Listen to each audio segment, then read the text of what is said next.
इसी समय की बात है। हिमालय की गोद में बसा था एक राज्य सिंहग्रह। वहां का राजा विक्रम सिंह अपने अदम्य साहस और न्याय प्रियता के लिए प्रसिद्ध था। लेकिन सिंहग्रह का खजाना ही उसकी सबसे बड़ी ताकत और कमजोरी थी। खजाने के बारे में एक रहस्य था। एक प्राचीन किताब में लिखा गया था कि खजाने का रक्षक एक शक्तिशाली अभिशाप है। राजा विक्रम सिंह ने कभी खजाने को देखने की हिम्मत नहीं की, लेकिन उसके दुश्मनों की आंखें उस पर हमेशा रहती थीं। एक रात जब पूरा राज्य नींद में था, तभी राजा का पुराना दोस्त जो सायता है जो कई सालों बाद वापस आया था, राजा से मिलने पहुंचा। दोस्त का नाम था अर्जुन, जो दूर देशों की यात्रा करके लौटा था। उसने बताया कि उसने ऐसी पुस्तक देखी है जो सिंह गैरज के खजाने के अभिशाप को तोड़ सकती है।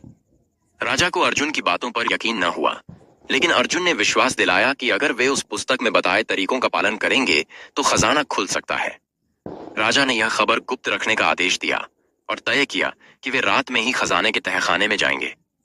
जब दोनों खजाने के पास पहुंचे तो उन्हें दरवाजे पर अजीब सी लिखावट दिखाई दी। अर्जुन ने जैसे ही मंत्र पढ़े, दरवाजा खुल गया, लेकिन अंदर कदम रखते ही वहां एक भयानक गर्जना सुनाई दी। अचानक अर्जुन की आंखें लाल हो गईं और वह राजा पर हमला करने लगा।